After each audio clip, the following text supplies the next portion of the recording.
तो गांव कोटरा में आशीर्वाद है क्या जी? सारे ही बिजनेसमैन ज्यादातर वहीं से।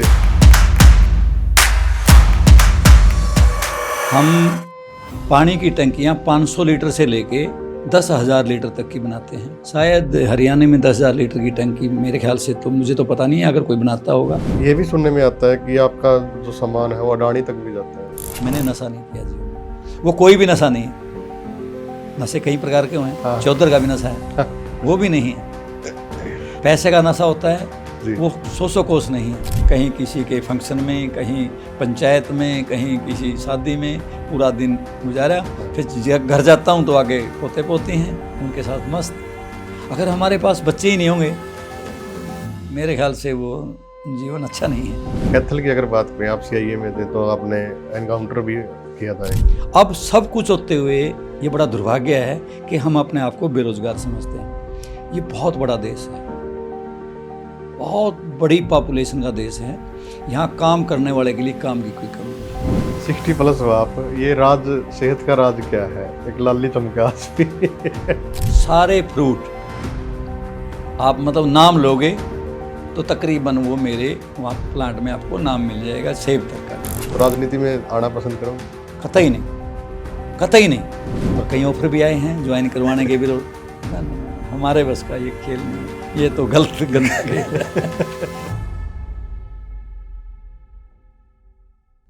नमस्कार दोस्तों, स्वागत है आपका द एयर न्यूज़ पॉडकास्ट में। आज जो पॉडकास्ट में शख्सियत है, मेरे साथ बिजनेसमैन ताऊ है। हमने ये भी एक सीरीज शुरू की है, आपने पहला एपिसोड देखा होगा, रामफल चहल जी आए थे। और आज जो मेरे सामने शख्सियत है, सतबीर ढुल कोटड़ा से है, मशहूर बिजनेसमैन भी है। और साथ में अगर बात करें तो इनकी जो पहले जो काम था वो पुलिस में रहे और सीआईए में ज़्यादा रहे हैं। एनकाउंटर स्पेशलिस्ट इनको बोल सकते हैं कैथल के। तो ताऊ जी से आज बहुत सारी बातें करेंगे और जो ये मुकाम हासिल किया है उस पर बातचीत करेंगे। ताऊ जी राम राम। राम राम शर्मा जी, आपको और आपके चैनल को सबसे पहले तो मैं बहुत बहुत शुभकामनाएं देना चाहूँगा। आपने हमारे को इस काबिल समझा है जी और आपके सभी चाहने वालों को, सुनने वालों को भी मेरा नमस्कार जी। ताऊ जी एक बार आपकी संघर्ष की कहानी बता दो और कौन कौन सी कंपनियां हैं, वो चीज़ें थोड़ा जी। संघर्ष तो शर्मा जी, इसको संघर्ष लगा लो या कुछ लगा लो, पारिवारिक सिस्टम के हिसाब से हमने पुलिस विभाग में करीब 36 वर्ष जॉब की और कांस्टेबल से लेके इंस्पेक्टर रैंक तक का जो समय सफ़र है मैंने वो तय किया है। और शुरुआती जो मेरी जॉब रही है वो ज़्यादा 2007 तक सीआईए में ही ज़्यादा रहा जी। सीआईए कैथल अम्बाला रहा। उसके बाद फिर मैंने स्टेट विजिलेंस को चुना और मैं स्टेट विजिलेंस में करीब 9 से 10 वर्ष अम्बाला और कैथल में, कुरुक्षेत्र, पंचकुला में मैंने जॉब की। तो साथ के साथ फिर बिजनेस। हाँ, उसके बाद नहीं, फिर मैं आ गया था कुरुक्षेत्र में। कुरुक्षेत्र में करीब 10 वर्ष मैंने कुरुक्षेत्र में बिताए और बड़ी अच्छी मेहनत और ईमानदारी से साफ सुथरा जो एक विभाग में छवि कहते हैं, बाकी तो लोग बताएंगे जी। लेकिन मैंने कोशिश किया कि भाई मेरे हाथ से कोई भी गलत ना हो और ठीक ठाक एक जीवन जो है अपना वो जीते हुए 60 वर्ष क्रॉस कर चुका हूँ। जी। कैथल की अगर बात करें, आप सीआईए में थे तो आपने एनकाउंटर भी किया था एक बार। हाँ, वो एक ड्यूटी का पार्ट होता है। देखिए, उन दिनों ज़्यादा ही बदमाशी थी और उसमें यहाँ एक बड़े व्यापारी का यहाँ मर्डर हो गया था। उसमें एक बदमाश हमारे हाथ से मारा गया था। होता ही है, तो एक पार्ट है लाइफ का, चलता रहता है। तो फिर जिंदगी चेंज हुई या फिर क्या? हाँ, उसके बाद फिर मैंने सोचा नहीं, ये तो ज़्यादा ही कुछ। सीआईए की दरअसल काफ़ी मेहनत और स्ट्रगल की नौकरी है। काफ़ी लंबा समय हो गया था, तो साथ में फिर बच्चे भी उम्मीद करते हैं भाई हमें भी समय दिया जाए। और जब बच्चे पढ़ने की उस दिशा में चले तो वहाँ सीआईए में समय नहीं मिलता था। तो मैंने सोचा यार क्यों न थोड़ा आगे की पारी है वो भी ठीक खेली जाए और मैं यहाँ से अफसरों से अनुरोध करके स्टेट विजिलेंस में चला गया। काफ़ी लंबे समय तक मैं अम्बाला हेडक्वार्टर था जो रेंज का, 5 डिस्ट्रिक्ट होते थे, उसमें रीडर एसपी रहा कई एसपीओं का। और मैंने विजिलेंस में रहते हुए कैथल यूनिट है, कुरुक्षेत्र यूनिट है, पंचकुला, तो वहाँ काफ़ी नौकरी की। उसके बाद फिर मैं लास्ट का जो मेरा 9-10 वर्ष हैं वो कुरुक्षेत्र आ गए। कुरुक्षेत्र आ गए आपके। जी। तो बिजनेस में कब आए? बिजनेस में मेरा बड़ा बेटा राहुल ढुल है, वो जब बीटेक करने लग रहा था, फाइनल ईयर था, तो मेरे को शुरू से ही ये था भाई मैंने तो काफ़ी संघर्ष किया है जॉब में और मैं बच्चों को बिजनेस करवाऊँ, क्योंकि मेरे जितने भी मित्र हैं, जैसे मैं डांड रहा 4 वर्ष 91 से 95 तक, तो वहाँ जितने भी मेरे मित्र प्यारे थे उनके अच्छे बिजनेस थे। जैसे नसीब सिंह चेयरमैन रहे हैं ब्लॉक के, वो एक तेलू परिवार है घराटसी वाले, उनके बिजनेस हैं, तो उनके साथ मेरी घनिष्ठ संबंध थे। साथ में कैथल में भी कई व्यापारी मेरे साथ रहे, मित्रता थी, तो मैंने चयन किया अपने बच्चों के लिए बिजनेस का। और मैंने बीटेक करते करते मेरे बेटे का काम शुरू करवा दिया था पाइपों का। एक मेरे ही नॉन थे, उनके साथ मिलके तो वो शुरू करवा दिया था। कब करवाया था ये? ये लगभग आज से 10-12 साल पहले की बात है, लंबा समय हो गया उस बातों को। बीटेक करने ही लग रहा था बेटा, तो उसके बाद 5-6 साल वो रखा। फिर उसके बाद इंडस्ट्री में चले गए। वहाँ पार्टनरशिप में हैदराबाद के पास हमने वाटर टैंक का प्लांट लगाया था। चलो किन्हीं कारण से वो वहाँ हम नहीं चला पाए। फिर बच्चों ने ये सोचा कि भाई अब इस लाइन में आ ही गए तो कैथल में किया जाए, तो उन्होंने मेरे पास वो उसी को दे दिया था जो पार्टनर था प्लांट हैदराबाद वाला। और हमने यहाँ संपन केड़ी जो गांव पड़ता है हाईवे पे, हिसार चंडीगढ़ रोड पे बाईपास पे, इसके पास ज़मीन लेके 2 एकड़, और उसमें 2021-22 में हमने प्लांट लगाना शुरू कर दिया था। अब वो मेरे पोते के नाम से कंपनी है। क्या नाम है जी? हाविस पॉलीप्लास्ट प्राइवेट लिमिटेड। और जो छोटा बेटा है उसका, जो मेरा पोता है छोटा, उसके नाम से हमारा ब्रांड है, उसका नाम मोक्सित है, और पॉलीमॉक्स के नाम से हमारी टंकियां हैं। हम पानी की टंकियां 500 लीटर से लेके 10,000 लीटर तक की बनाते हैं। शायद हरियाणा में 10,000 लीटर की टंकी, मेरे ख्याल से, तो मुझे तो पता नहीं है, अगर कोई बनाता होगा, बाकी अपने बच्चे बना रहे हैं। और हम 10, 12 और 15 लेयर तक भी टंकियां बना रहे हैं। अच्छा, हाँ जी। तो काफ़ी पॉपुलर ब्रांड बन चुका है। हाँ, बच्चे मेहनत कर रहे हैं, काफ़ी मेहनत कर रहे हैं। और एक अलग से जो मतलब जो अपने मार्केट में है, वो एक नाम कमाने की कोशिश की है बच्चों ने, भाई क्यों ना एक अलग सी चीज़ दी जाए, क्योंकि तकरीबन कंपनियां 5, 6, 8 लेयर तक ही रह जाती हैं, और बच्चों ने 3 लेयर से स्टार्ट करके 12 से 15 लेयर तक की जो टॉप क्लास मशीनें हैं, वर्ल्ड क्लास, वो लेके आए और काफ़ी मेहनत की। देखो, परेशानियां शर्मा जी बिजनेस में बहुत होती हैं, बहुत स्ट्रगल किया है बच्चों ने स्टार्टिंग, लेकिन अब ठीक है।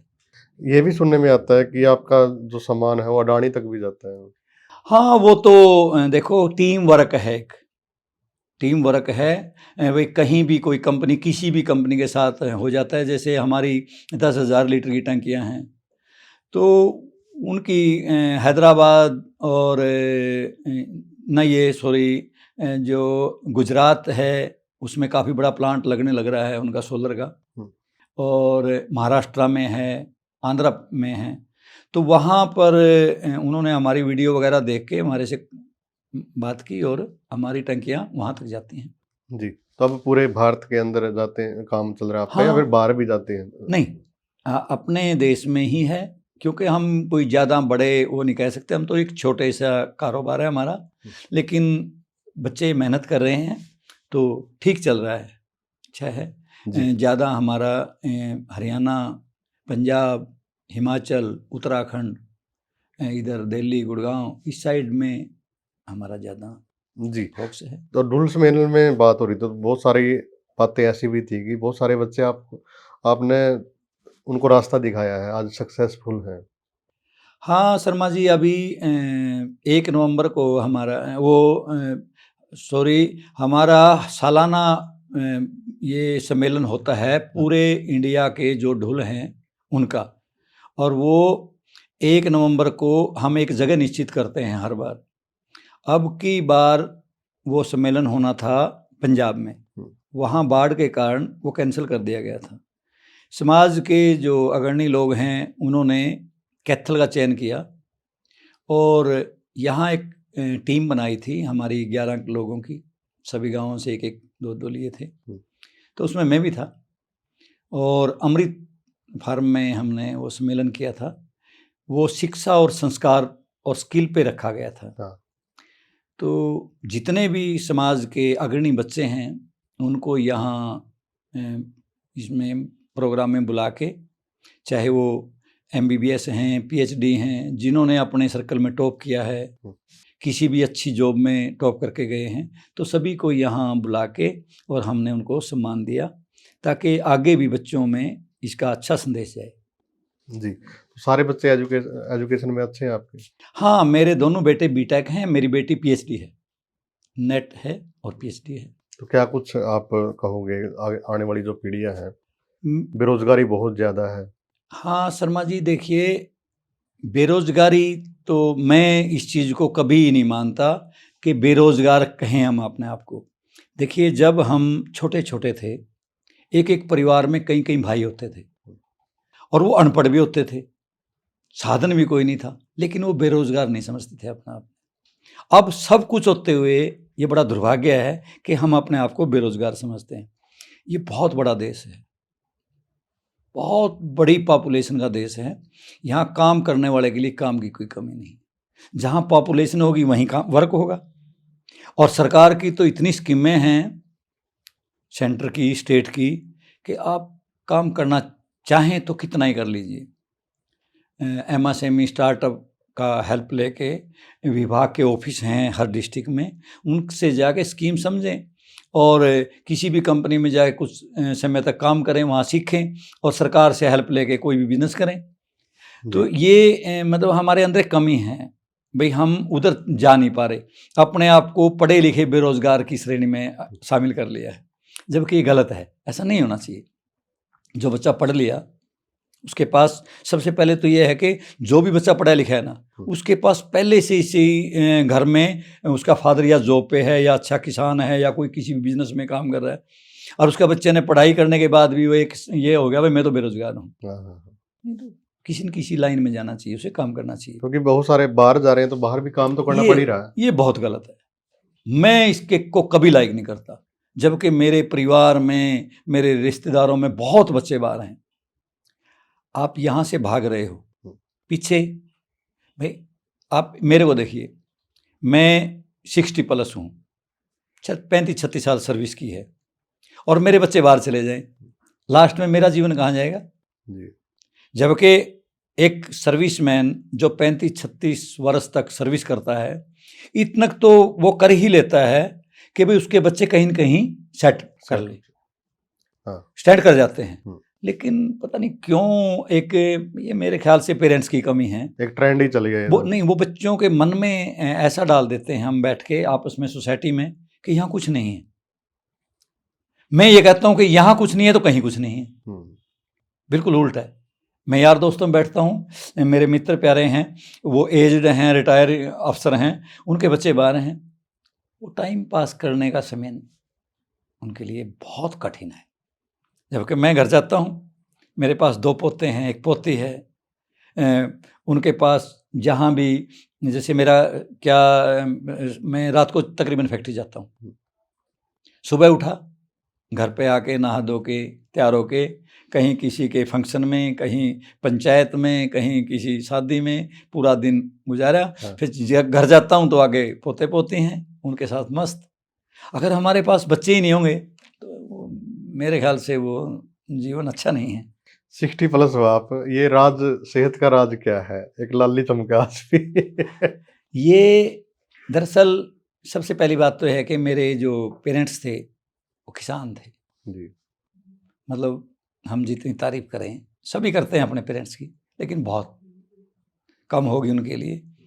खान पान बहुत अच्छे रहे हैं स्टार्टिंग से ही। और वही आदत बनी हुई है कि हम घर पे 2 गायें रखते हैं, सब कुछ देसी है। सब्जियां घर पे, मैं फैक्ट्री में भी और घर पे भी प्लाटों में हर तरह की सब्जियां रखता हूँ शुरू से। देसी गायें हैं दोगली, उनका दूध पीते हैं, घी भी उन्हीं का है, दही लस्सी उन्हीं की है। फैक्ट्री में 1 एकड़ में देसी गेहूँ और देसी धान, वो अपने लिए। सारे फ्रूट आप मतलब नाम लोगे तो तकरीबन वो मेरे वहाँ प्लांट में आपको नाम मिल जाएगा, सेब तक का भी। आप खुद ही बादाम करते है, सारा? सेब है, अमरूद है, लीची है, मतलब हर एक फ्रूट मैंने 5-5 पौधे वहाँ लगा रखे हैं। और कुछ तो अब फल देने भी शुरू हो गए। तो सारा ऑर्गेनिक है, सारा का सारा मतलब ऑर्गेनिक। दवाई और खाद का तो नाम ही नहीं। तो इसका ये है। फिर एक मैंने नशा नहीं किया जीवन में, वो कोई भी नशा नहीं है। नशे कई प्रकार के हुए हैं, हाँ, हाँ। चौधर का भी नशा है, वो भी नहीं है। पैसे का नशा होता है, जी। वो 100 कोस नहीं है, ठीक है ना। और दूसरा भाई हम अच्छे घरों में पैदा हो गए, बिजनेसमैन, नहीं, ऐसा कुछ नहीं। खानी 2 रोटी है। मैं आपकी इज्जत करूँगा, आप मेरी करेंगे। सभी हमारे भाई हैं, सारा समाज। मैं तो सभी को एक ही कहता हूँ, यार अच्छे इंसान बनो, उसी में सब कुछ है। खाना तो वही है। मैं तो ज़्यादा दलिया खाता हूँ, मतलब दलिया खाने वाले की भी कोई ज़्यादा ही कोई क्या रिक्वायरमेंट है, हाँ।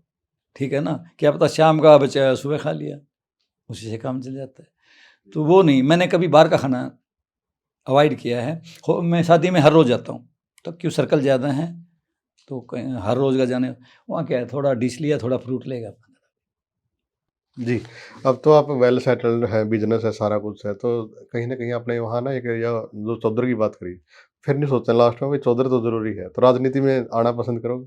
कतई नहीं, कतई नहीं। ये मैं बताऊं सच्चाई, आत्मा से कहता हूँ, क्योंकि हमारा लोकतंत्र का देश है। हाँ। और यहाँ राजनीति के बगैर गुजारा भी नहीं है। हाँ। और मेरे संबंध भी ठीक रहे हैं, जी। क्योंकि पारिवारिक बैकग्राउंड भी ठीक है, सर्विस की भी ठीक है, लोकल कैथल में रहा हूँ, तो हर तरह से सर्कल अच्छा है। तो राजनीतिकों के साथ तो बढ़िया संबंध होने हैं। हाँ। और कई ऑफर भी आए हैं ज्वाइन करवाने के भी लोग। ना, हमारे बस का ये खेल नहीं है, ये तो गलत गंदा खेल है। हम तो ऐसे ही ठीक हैं भाई, सम्मान समाज में बरकरार रहे, और जो बचा खुचा जीवन है वो ऐसे ही जैसे पीछे का भी परमात्मा का है, वैसे उसी के ऊपर गुजारा है जी। उसने अच्छा जीवन दिया है, अच्छी सेहत दी है, अच्छे बच्चे दिए हैं, तो मैं तो उसका शुक्रगुजार हूँ। और कह रहे हैं ना, पूत सपूत तो क्यों धन सींचे, पूत कपूत तो क्यों धन सींचे। जिस घर में अच्छी औरत है उसका तो कोई मुकाबला ही नहीं, वो मेरे पास है। अच्छे बच्चे वो उस परमात्मा ने मेरे को दे रखे हैं। 2 बहुएं हैं, भगवान करे सबको ऐसी दे, तो खुश हैं। तो गांव में रहते हो या फिर कैथलिक? नहीं, मैं तो करीब 25 वर्ष से शहर में रह रहा हूँ। यहीं बहुत पहले शहर में आ गया था, क्योंकि एजुकेशन की बड़ी प्रॉब्लम थी गाँव में। मेरी बेटी जब बड़ी हुई तो 8th क्लास में मैंने उसको फिर बाहर भेजना पड़ा, सरसा पड़ी वसा सतनाम सिंह में। तो उसके बाद फिर बच्चों की छोटों की दिक्कत आ गई थी, वो रजौन जाते थे, तो मैंने फिर शहर में शिफ्ट कर लिया था। तो गांव कोटरा में आशीर्वाद है क्या जी? सारे ही बिजनेसमैन ज्यादातर वहीं से? गांव कोटरा की मैं जितनी तारीफ, वैसे मेरा एक्चुअल गांव अगर मैं आपको बताऊं तो भाना है। अच्छा, एक्चुअल भाना आपका गांव? भाना है। हमारे जो बुजुर्ग थे, मेरे परदादा जी, उन्होंने गांव में आना जाना था, कोटड़ा गांव में बड़े अच्छे संबंध थे, तो उन्होंने वहाँ ज़मीन दे दी थी उनको, मोल ले ली थी काफ़ी बहुत पहले, 80 से 100 वर्ष पहले। तो फिर कुछ परिवार भाना में रह गया, कुछ कोटड़ा में आ गया। तो बड़ा प्यारा हमारे साथ बड़े संबंध है। मतलब कभी आप मेरे साथ गांव में चलोगे तो आप ये कहोगे हो स्वर्ग है। मैं जहाँ भी जाऊँगा लोग निकलने नहीं देंगे। अभी अपना प्लांट लगने लग रहा है, वहाँ सोलर प्लांट मंजूर है गांव में, और लाइन जानी 1-1.5 किलोमीटर प्लांट से वहाँ पे अपना पावर हाउस में बड़ी लाइन है, वो पोल भी वो 11 मीटर वाले हैं। वहाँ जो लेबर थी और जो ठेकेदार थे वो देखते रह गए, भाई लोग वहीं खड़े हैं, गेहूं की बिजाई करके उसी में से एक पोल खींच के ले जाना, कोई नहीं कुछ कह रहा। ये बहुत कम होता है, नहीं तो इतनी बड़ी लाइन को लेके जाना और बिजाई करी हुई गेहूं में, वो हाँ। किसान के लिए तो फिर नुकसान है वो बहुत बड़ा। लेकिन किसी ने नहीं रोका। मैं वहीं पास खड़ा था, हाँ। सभी बड़े प्यार से राम राम कराए, हमें देखा कोई नहीं जी, और बोल देंगे जी दोबारा। हाँ, हाँ। मतलब एक भी व्यक्ति ने पूरे उसमें से विरोध नहीं किया। आप शर्मा जी देखो कितने, हम ये एक कितने असली खुश हैं। कमाई है। ये असली कमाई है।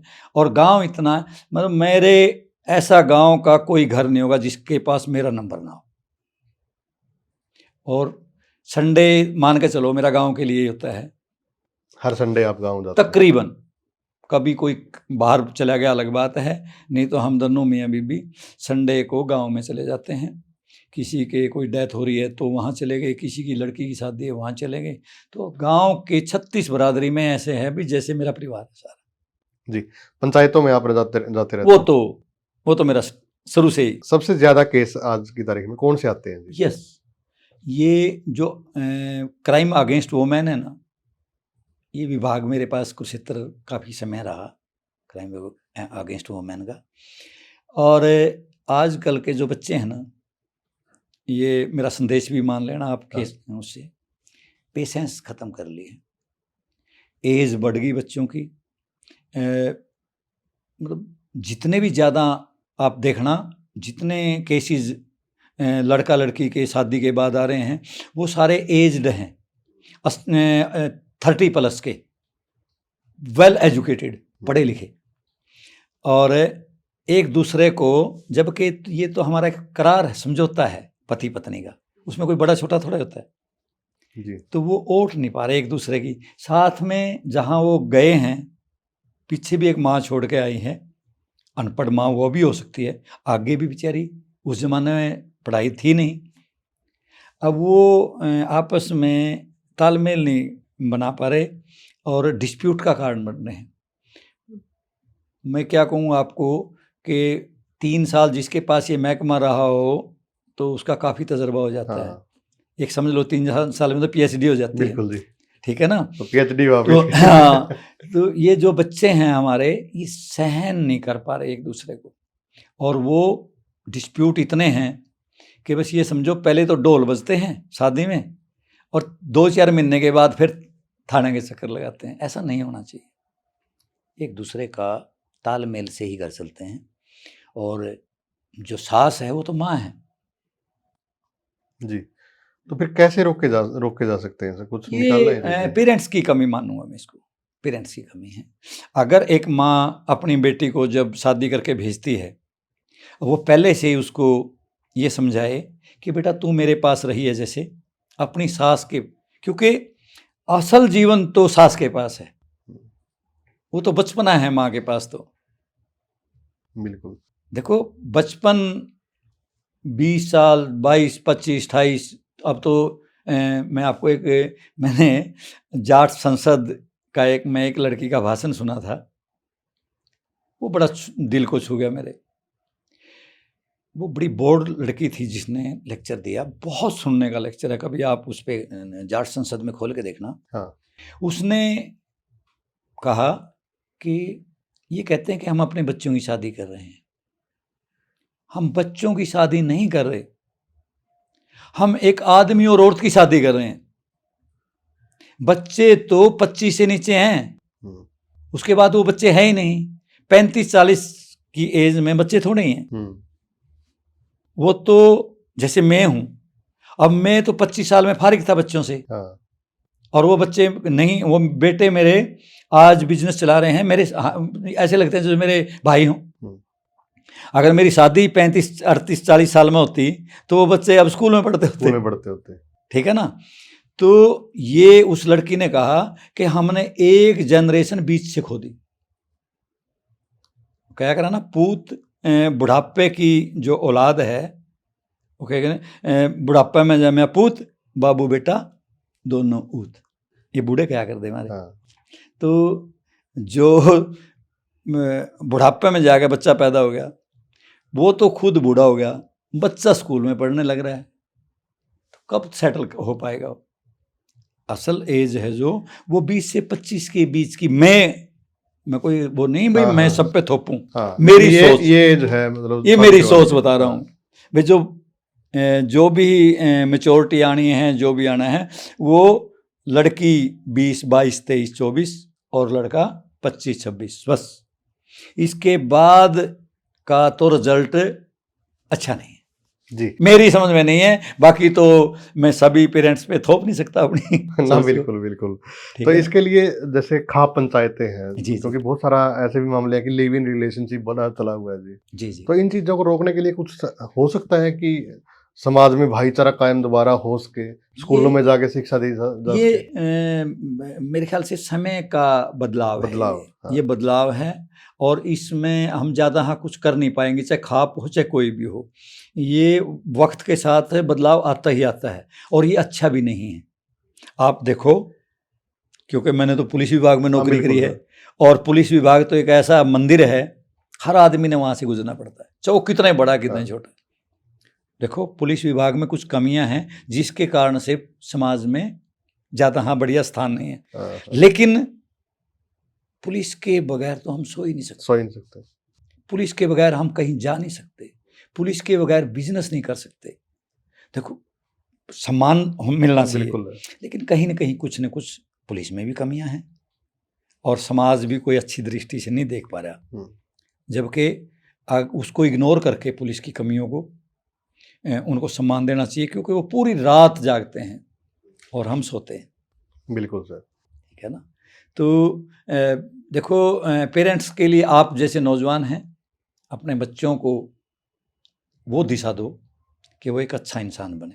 अगर हम बच्चे को पूरा केयर करेंगे, समय नहीं किसी के पास, दौड़ है, अंधी दौड़, इसको मैं अंधी दौड़ मानता हूँ।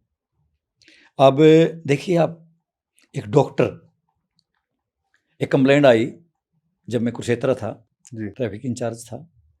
एक डॉक्टर ने कंप्लेंट की एसपी को कि मेरा चालान कर दिया, पेहवा में चालान हो गया। उसकी स्पीड 115 के आसपास स्लिप थी उसकी, मेरे को ऐसा लग रहा है। वो मेरे नाम आ गई। मैंने डॉक्टर साहब को बुला लिया, उनको चाय चुए पिला पिलो के, माँ डॉक्टर साहब क्या दिक्कत आई? कहने लगे, सर जो आपके वो थानेदार थे उन्होंने मेरी सुनवाई नहीं करी। कैसी? मैंने उनसे रिक्वेस्ट की कि मैं किसी ज़रूरी काम से किसी की जान बचाने जा रहा हूँ और उन्होंने मेरा चालान कर दिया। तो माँ डॉक्टर साहब, अगर आप महसूस ना करो तो मैं आपसे रिक्वेस्ट कर सकता हूँ? बोले हाँ बोलो बोलो। मखा, आप किसी की जान बचाने के लिए अपनी जान भी दे सकते थे। वो जो सड़क है जिस पे चल रहे हैं वो तो 80 किलोमीटर से पास है और आप 115 पे जा रहे हो। क्योंकि इसीलिए तो मैं जा रहा था ना कि वहाँ मरीज है, और वहाँ अगर कोई और मरीज बन गया आपके आगे आगे, ये तो स्लिप लग रही है। वहाँ उस थानेदार का कसूर क्या है? वो इसी ड्यूटी पे खड़ा है। खैर उसने मान के और 2 लाइन जो लिखनी थी वो लिख के वो एक्सक्यूज करके चला गया। लेकिन हम गलत दौड़ रहे हैं। एक डॉक्टर जब ये नहीं समझ पा रहा कि सड़क पे जो बोर्ड लग रहा है 80 का है, ये सड़क ही पास 80 किलो की स्पीड की है, और वो दौड़ेगा तो आप भी मरेगा, दूसरे की जान, मतलब दौड़ भाग की जिंदगी हो चुकी है। हाँ, ये मैं आपको एक बात बताता हूँ। जब आपने इस दिशा में आए गए, मैं करीब 3 वर्ष तक रोड सेफ्टी पे काम भी किया मैंने कुरुक्षेत्र डिस्ट्रिक्ट में। ट्रैफिक कंट्रोल और रोड सेफ्टी इंचार्ज था मैं। वहाँ एक ऐप, पूरे देश में एक ऐप है, I ride, integrated road accident project. ये हमारे जो पॉपुलर मंत्री हैं नितिन गडकरी जी, उनकी बनाई हुई है। शायद ये कोई IIT मद्रास की है ऐप। ये बहुत बढ़िया ऐप है। इस पे हर डिस्ट्रिक्ट में रोड सेफ्टी सेल बने हुए हैं। मतलब यहाँ बैठे हुए जिसके मोबाइल में वो ऐप है वो देख सकता है कि आज कहाँ कहाँ क्या क्या कितने एक्सीडेंट हुए। ब्लैक स्पॉट ये बने हुए हैं हर जगह। एक जगह पे एक्सीडेंट बार बार हो रहे हैं तो उसको ब्लैक स्पॉट आ जाता है अपने आप ही, सरकार उसकी तरफ ध्यान करती है। रोड सेफ्टी का डिस्ट्रिक्ट का DC इंचार्ज होता है। इतने एक्सीडेंट हैं, अगर आप उस ऐप को देखते रहोगे ना तो ये हो जाओगे, ये देश यहीं पे मरेगा क्या एक्सीडेंट में? सारा कोई महामारी आसपास नहीं है, एक्सीडेंट में इतने हैं। और हमने इतनी मेहनत की, लेकिन मैं तो कॉलेज यूनिवर्सिटी कोई ऐसी जगह नहीं थी जहां मैं सप्ताह में 2-3 दिन लेक्चर ना दे के आता था। लेकिन बच्चों का कोई रिजल्ट नहीं मिल रहा। अब आप एक बताओ, एक प्रोफेसर, एक डॉक्टर, एक पुलिस अधिकारी अपने 10 साल 12 साल 15 साल के बच्चे को खुद बाइक या गाड़ी चलाना सिखाएगा तो क्या उम्मीद करोगे आप उसकी? उसने कौन सी शिक्षा ली है? आप सोचो, मैं कई बार रोक लेता हूँ सेक्टर 21 में हुड्डा में, जी। आगे पीछे श्रीमान जी बैठे हैं, आगे बच्चा है हाँ 10 साल का, उसको सिखाने लग रहा है। मैं रोक के उसके साथ मजाक, बढ़िया मजाक या उसमें अंदाज में बात करता हूँ, यार आप क्या कर रहे हो? क्या जवाब पता क्या होता है? सर क्या करें, हमें समय नहीं है और इस बच्चे ने ट्यूशन पे जाना होता है। अरे भैया ट्यूशन पे अगर ना ही पहुंच पाया फिर क्या करोगे आप? ऐसा भी तो होता है ना। हाँ बिल्कुल। भाई एक्सीडेंट हो गया, फिर रोने के अलावा एक एक तो है सब पे। हाँ। दूसरा तो होने नहीं दे रहे। हाँ। जिसके घर में एक लड़का हो गया तो दूसरा की उम्मीद कम ही है। मैंने तो खैर, मेरी घरवाली ने ऐसा किया, मेरे बड़े बेटे पे पोता था तो वो हमारे बच्चों के पीछे पड़ी रही और पोती है दूसरी, और भगवान करेगा दूसरे पे भी ऐसे ही होगा जी। तो मैं तो एक को ज़्यादा वो नहीं देता, क्योंकि हम तो खाली करने लग रहे हैं अपने आप को। कुछ तो विदेशों में भाग गए, हाँ। कुछ वो एक्सीडेंट में मरने लग रहे हैं। और जैसे मेरे गांव में हमारे 25 घर होते थे 25 साल पहले, 7 हैं हम, 7 हैं 25 में से, तो सबके खाली तो हैं जी। इसलिए थोड़ा बच्चों की तरफ ध्यान दो। और आपकी माध्यम से मेरा संदेश है कि अपने बच्चों को गलत दिशा में ना लेके जाओ। इतना ज़्यादा प्यार तो देखो बच्चे से स्वाभाविक है, हमारा है, लेकिन उससे वो ना करो कि इतना प्यार कि वो थोड़ा सा कभी कोई दिक्कत आ गई तो गलत डिसीजन ले ले जी। देखो हमारे समय में क्या होता था, पैसे तो होते ही नहीं थे। अब पैसे की जरूरत भी होती थी, स्कूल में जाते थे, कॉलेजों में जाते थे, तो पहले तो जूते मिलते थे, पिटते थे और फिर रोते थे तो रोने भी नहीं देते थे जी। ऐसा होता था ना। इसीलिए पेशेंस कितनी थी, मार ही नहीं खाते थे कहीं। आज क्या है, हाथ पे रखते हैं अपने बच्चों को, इतना प्यार देते हैं कि वो कोई ओट ही नहीं पा रहे कुछ भी। एक मोबाइल आ गए, ये मोबाइल देखो, फिर अपन लंबा चल जाएंगे। कोई बात नहीं। मोबाइल समय की ज़रूरत है, इस पर भी मैंने काफ़ी काम किया है। रोड सेफ्टी पे, साइबर अपराध पे, आगे महिलाओं के विरुद्ध अपराध पे मैंने काफ़ी मेहनत की और मतलब लोगों को काफ़ी ज़्यादा डीपली जाके यूनिवर्सिटियों में, कॉलेज में बच्चों को बहुत घंटा मैं लेक्चर दे के आता था। ये जो मोबाइल है, स्मार्टफोन बोलते हैं जिसको, ये हमारे लिए समस्या का कारण बन गया। और ख़ासकर हमारे जो पढ़ी लिखी माएँ हैं ना, इन्होंने तो बच्चों का जीवन बर्बाद कर दिया। काम के चक्कर में 6 महीने के बच्चे के आगे मोबाइल लगा के रख देते हैं। मोबाइल बच्चा खाना जब खाता है जब वो आगे मोबाइल उसकी आंखें नहीं रहेंगी तो उसका जीवन कैसे चलेगा?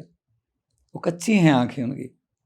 और दूसरा, आपने मोबाइल बच्चे को पकड़ा दिया, उस बच्चे को क्या पता उसने कोई ऐप अपलोड करनी है ना करनी है, उसने किसी गलत ऐप के ऊपर उंगली मार दी, वो अपलोड होगी, आपका जो ना खजाना आपने कमाया है ना, वो सारा का सारा साइबर अपराधियों के पास चले जाएगा।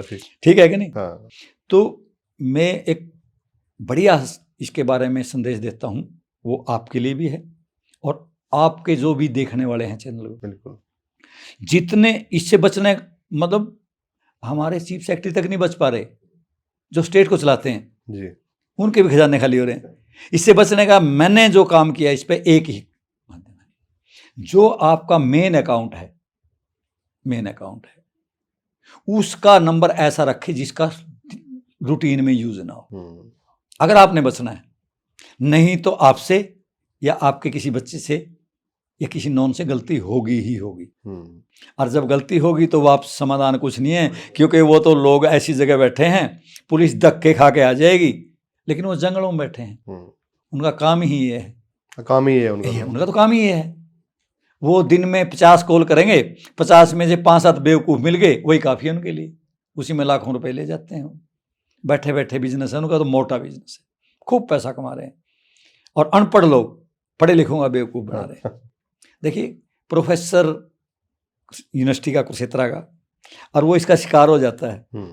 मेरा नॉन था, मेरे पास आ गया। मैं बोला, वहाँ प्रोफेसर साहब, जब आप खुद नहीं बच पा रहे तो औरों को क्या सिखाओगे?